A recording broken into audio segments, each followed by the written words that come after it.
Good evening, Belize, and welcome to XTV's news broadcast for Tuesday, December 17th, 2024. Making the headlines tonight, GAF Navy ship violates Belize's waters twice in 3 months. Few more commitments outstanding before security forces elements deployed to Haiti. And Curtis Molina charged with murder of a family in Monkey River. We take our first break and return with the news in detail.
Ready.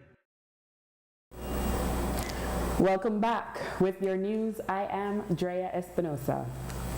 For the second time in a little over 3 months, there has been an incident involving a vessel belonging to the Guatemalan Armed Forces, violating Belize's waters.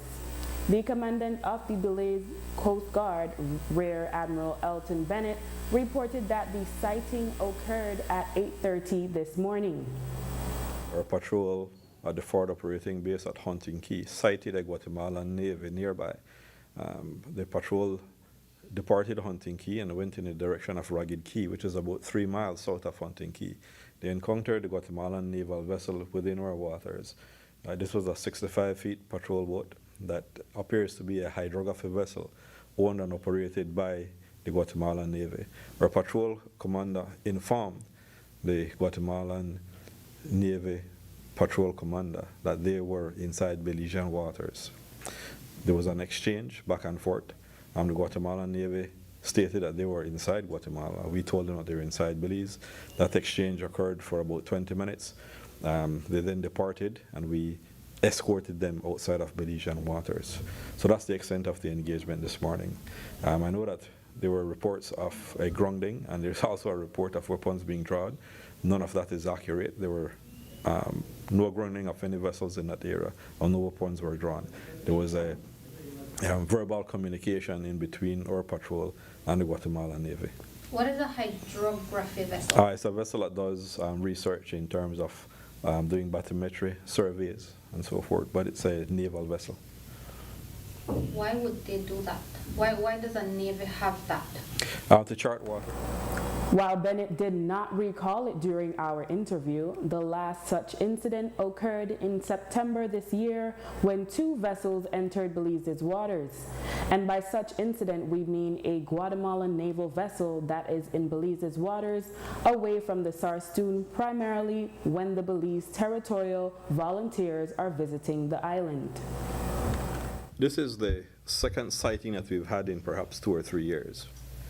So it's not a usual occurrence that we would see the Guatemalan Navy patrolling in that area. So I cannot explain why they would be patrolling inside our sea spaces. Does this give the Coast Guard any reason, purpose to now maybe step up your patrols in that area? Maybe they come more often, but I don't know how regular your patrols are. So this was a sighting from Hunting Key. We have a forward operating base at Hunting Key in the Sapodilla Range for this purpose of maintaining sovereignty. So that sighting, once it is established, the patrol will deploy from there. So I can't say that we would need to escalate or improve our operations. We have been doing operations from there, and we've been able to maintain our territorial integrity from forward operating base at Hunting Key. So this is just a good example of our forward operating base at Hunting Key performing its duty in terms of maintaining sovereignty. Also, in terms of having GPS so that you get your coordinates, and I know that is something that's possible, why wouldn't that be used, or is it that it's used and Guatemala is just deciding we're going to push it, and because of the claim and say we are in Guatemalan waters when we know we're in Belize waters? So we use GPS. That's how we can confirm that it was an incursion within Belizean waters. I cannot speak for the Guatemalan Navy. I cannot explain or justify their actions. What I can say is that the Belize Coast Guard responded, informed them that they were inside Belizean waters, and then they eventually left.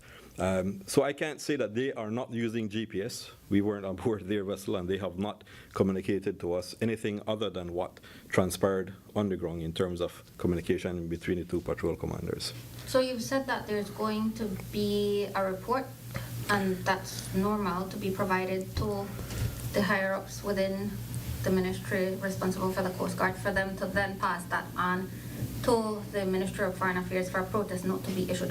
What happened in the last case, and I can't remember exactly how many months ago that one was, but we shouldn't have a repeat if there was a protest note. Our protest note does not stop a country from continuing to violate another territory. It doesn't stop. What it does is register a complaint, and then you build a case from there. Commandant Bennett explained that the sea space is not included in the confidence building measures between the two countries, so the OAS Adjacency Zone Office would not investigate such incidents. In a release titled Guatemalan Patrol Boat Illegally Enters Belizean Waters, the Ministry of Foreign Affairs this evening addressed the incursion of the GAF vessel into Belize waters.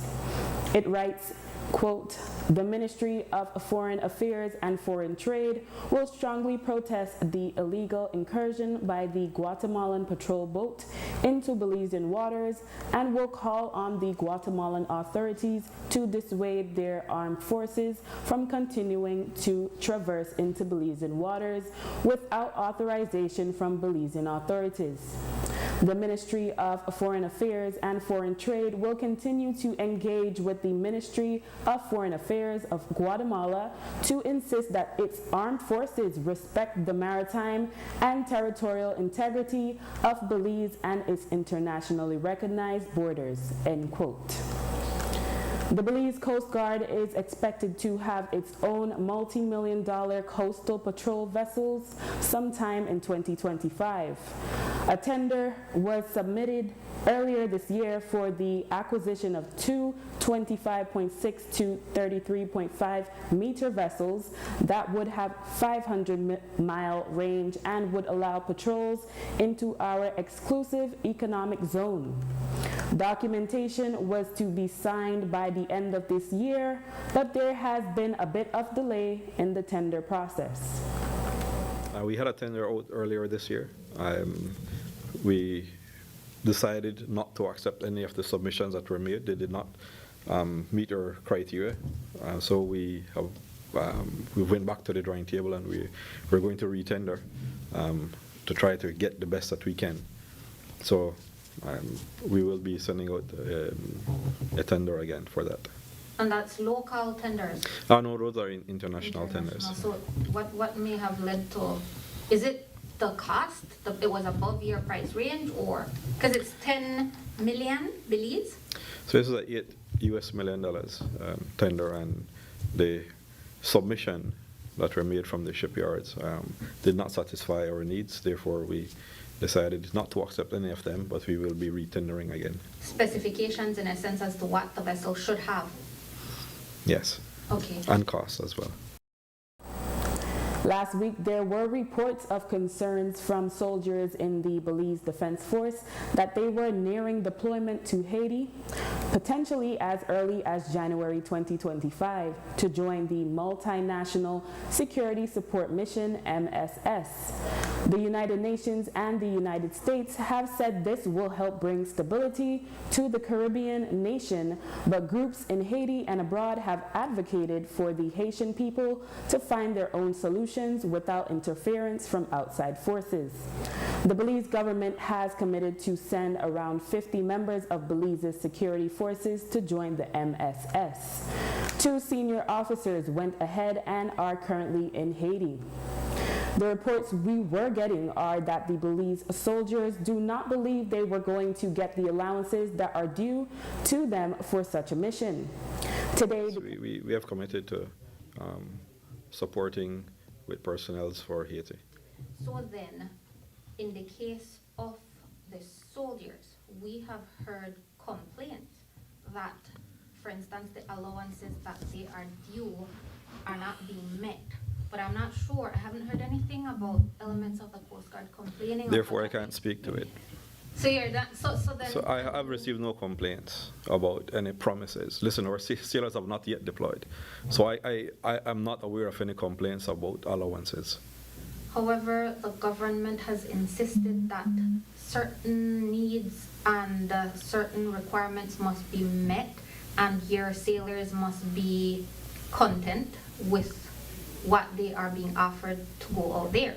Yeah, the Minister of Defense has a 10-point requirement for us to meet before deployment. We have not yet reached that 10-point requirement. There are still certain things that needs to be met in order for us to deploy. But we're working on it. So no timeline yet for deployment? We don't have a timeline yet until we've met all of those criteria. Because they had said it would be in January. There's a possible timeline in January. It all depends on when we've met all of the requirement. And you're sending how many, was it? We should be sending a platoon from Belize. Police have officially charged 45-year-old Curtis Molina with 3 counts of murder for the killing of 3 family members in Monkey River, Toledo on December 14th. Molina is accused of fatally shooting his cousin, 39-year-old Elvis Garbutt Sr., his wife, 30-year-old Manuela Emerita Garbutt, and their son, 3-year-old Ellis Garbutt. He is also accused of killing the family's dog. Reportedly, Molina attempted to rob the family as they were intending to purchase a boat. Garbutt had already paid half of the money and reportedly had the other half, $6,000, which he kept under the car seat. Molina reportedly set a trap for the family on the road and came out of nearby bushes after Garbutt stopped to remove debris on the road. 11-year-old Eliana and an 8-year-old Elvis Jr. were able to escape and return to the village for assistance. Molina then tried to flee by boat, but was apprehended by police. After the break, man and dog perish after being knocked down in Hope Creek. Stay with us.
A man and his dog were victims of a road traffic accident on the Stan Creek Valley Road in Hope Creek this morning.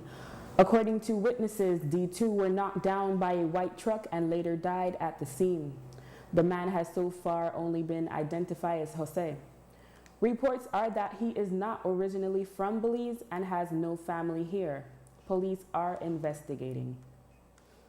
Acting on a recommendation from the Criminal Justice Board, the Briceño administration at Friday's House meeting introduced a bill to amend the Senior Courts Act of 2022 to address how appellants in inferior appeals are served when there is no useful contact information for them. Here is Minister of Political and Constitutional Reform, Henry Usher. The board, in reviewing the existing inferior appellate regime, unearthed an issue which required some legislative intervention and consequently wrote the Attorney General's ministry requesting for amendments to the Senior Courts Act to be done to address this issue. This issue, Madam Speaker, is the inability of the court under the current laws to serve notices to appellants to inferior appeals, in instances where the court office has no address, physical or otherwise, for the appellants to be served, nor any useful means of how to contact them. Ordinarily, provisions for what is called substituted service of related appeals documents on an appellant would address this problem. However, Madam Speaker, the existing provisions for substituted service would not address the issue due to lack of personal contact information on the files. Section 128 of the Senior Courts Act allows for notices and other documents related to appeals from inferior courts to be served electronically, by registered post, or by delivering or leaving the notice at the person's last known address. Even though the law provides for alternative methods of service, Madam Speaker, for Section 128 to be utilized effectively by the courts, it would still require the court's office to have possession of the relevant contact information for the persons to be served. In many instances, this is not the case. In view of the current circumstances, Madam Speaker, this Senior Courts Amendment Bill is necessary to allow for the enlargement of the provisions for substituted service in Section 128 of the Act by public advertisement. The bill introduces a new subsection 2 to Section 128 of the Senior Courts Act to allow for substituted service by way of a newspaper of general circulation, on a Senior Courts official website, or through a local media outlet. With this amendment, Madam Speaker, the Senior Courts will be able to effectively deal with the backlog of inferior appeals and ensure adherence with the Constitution of Belize, which pursuant to Section 6.3 affords appellants the right to have notice of the date, time, and place of an appeal, and to a reasonable opportunity of appeal. In court news, after 21 years of being on remand in prison for a murder charge, 44-year-old Glenford Logan was released from prison on Monday. A psychiatrist from the Belize Central Prison had diagnosed Logan with schizophrenia, making him unfit to stand trial. However, it would not be until 2 decades later that his case was finally called up at the High Court before Justice Nigel Pilgrim. By that time, no case file could be found for Logan. With Logan being so long in remand without being tried, Justice Pilgrim ruled that Logan's constitutional rights had been violated and Logan was released under the care of his mother. Logan was accused of being the murder of Kingsford Obeng on August 8, 2003 in Belize City. Obeng was attacked and fatally injured while on the job as a security guard for a grocery store.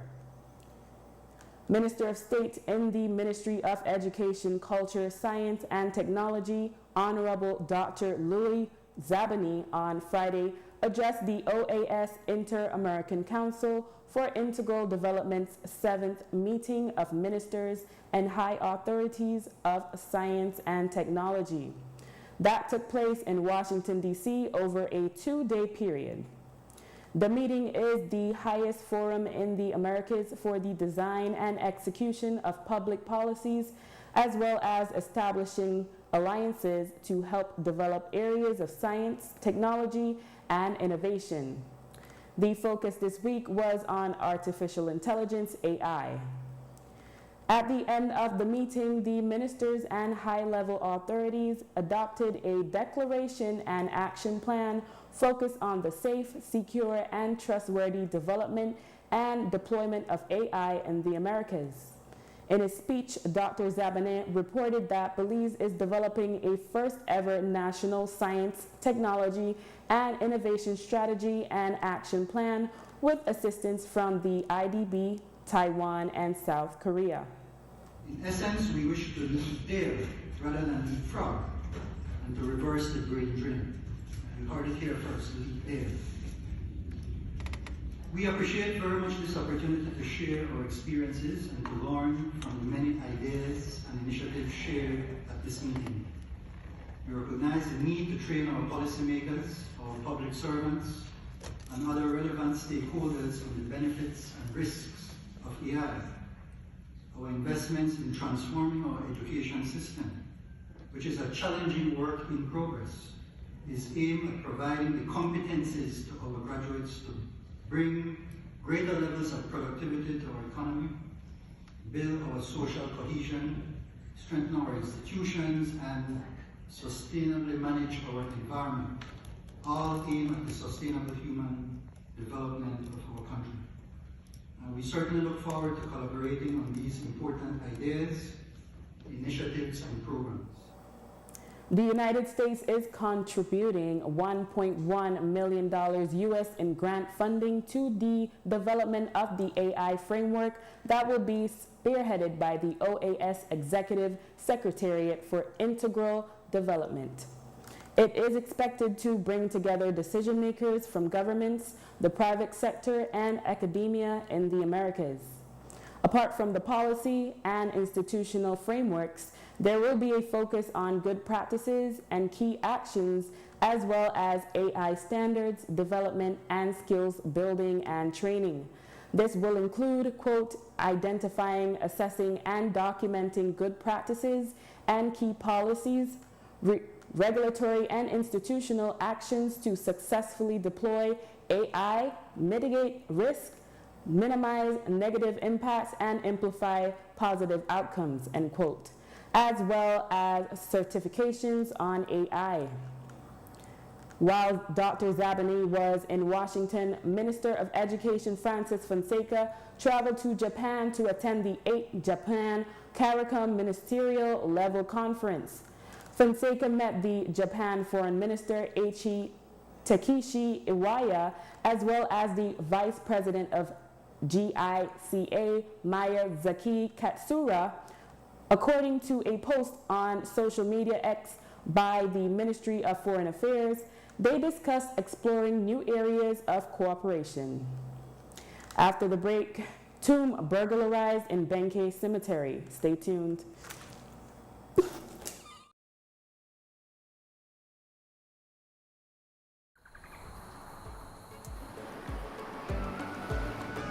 In Belize, diverse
Merry little Christmas. A Benke family is in a state of turmoil after the family discovered that the ashes of their loved one were stolen from her tomb. The discovery was made this morning at the cemetery in Benque Viejo del Carmen. 40-year-old Indira Tios passed away in the U.S. on September 6, 2023, and her ashes were returned to Belize and placed in a special urn, which features photos of the family. This morning, her family, who visits the site every 2 weeks, discovered that the burglar bar at her tomb was pried open and the urn, along with a photo, a battery-operated candle, and flowers were all stolen. The family urges the public to report if anyone is seen trying to sell any of the items. On a more positive note, it may come as an early Christmas gift to some, as a brand of instant noodles will be on sale in December for 2 packs for $1. However, this is not simply a brand of instant noodles, but a Belizean brand. Coming soon to a grocery shelf near you will be Manna Noodles, which are produced by Caribbean Organic Foodstuffs Company Limited out of Orange Walk. They are the sister company of Caribbean International Brewery Company Limited, which produces Mine Beer, Pirate Beer, My Cola soft drinks, and H2O drinking water.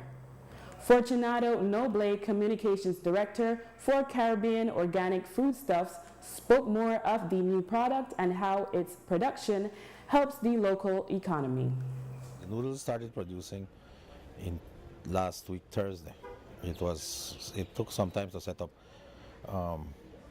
In April of last year, the idea was born, and then less than 2 years later, we already have noodles being produced, mass produced.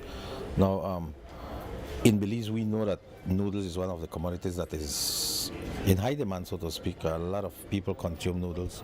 I myself eat noodles. It's a quick snack, quick fix when you're hungry. We know a lot of this food is imported, so we lose a lot of revenue, we lose a lot of foreign exchange importing these commodities. So why not produce it in the country and at the same time offer jobs to our people? No? We have about 150 persons employed so far, and obviously as we grow, we will be employing some more. It also generates revenue for the country, it helps the GDP. And we feed our people, have some sort of food security as well. Actually, it has not been on the shelf. It went on the shelf Saturday, and today we are just getting it to all our distributors. It was sent down south and some in north. We have a lot of work to do to get it on the shelves. So far, the persons who have tasted it have given us a thumbs up. I compared it to the other brand. I prefer Manna, not because I work there, but it's better. Caribbean Organic Foodstuffs out of Orange Walk will also soon be producing various types of flour. Communications Director for the company, Fortunato Noble, explained that while all-purpose flour is produced locally, bakers use different types of flour. He spoke of when production is expected to start and where the company intends to go with their flour line. The flour mill is almost completed. We have about maybe 5 to 10% left to install. The silos are going up, and that will be available, I would say, flour will be available next 3 to 4 months next year. It's a cheaper option. Flour is imported from Mexico. We buy flour from ADM. We will be producing very high quality flour, and the flour that is requested from us. We don't give them what we want to give. For example, the bakers have a special type of flour they use for their bakery. People in all-purpose flour is a different type of flour than the bakery product.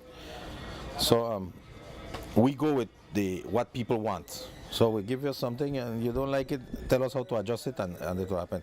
We have people that have many years of experience in flour industry, who are guiding this process. So we expect that it will be a very good product, and it will be very, very reasonably priced. So the owners, the directors of the company have a mission, and they want to give to the Belizean people quality items at affordable prices, because we know what are our financial situation in the country of Belize. And we had recently reported that Eden SDA Preschool and Primary School were organizing a toy drive so that each student could receive a gift for Christmas. The school student body includes children from low-income families, and for some, this could be their only gift. Social and Wellness Committee Director Afni Nair Teo explained that some students' families are able to donate so that others could benefit, and it serves as a valuable lesson for the students themselves. Well, in previous years, when the gifts are given, the children are very happy because they get something. Now, we don't have specific sponsors. We just want to thank all of those parents, friends, and other sponsors that contributed to the gifts, because what we want to instill in people and in our community is about that of giving.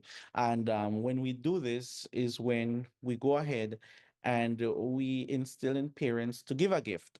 So the children themselves bring the gifts. Those who can afford more than one, then they can bring as much as they can. And then those same kids are the ones that contribute to giving to others. And this is something that we are fostering, that is better to give than to receive. And we notice that the children are very, very happy when they get these gifts, because some of them may not get anything. We don't know what is their situation at this time, and we know that things are really hard for some families. And bringing a little smile into their faces is something that we look forward, because that is what our mandate is as teachers, to help others to be better and to also do good to others in the community. And with that, we have come to the end of our newscast. A repeat can be viewed on this station later tonight at 9 and again tomorrow at midday. Join us again tomorrow for another news broadcast. I am Drea Espinosa. Have a safe and enjoyable evening.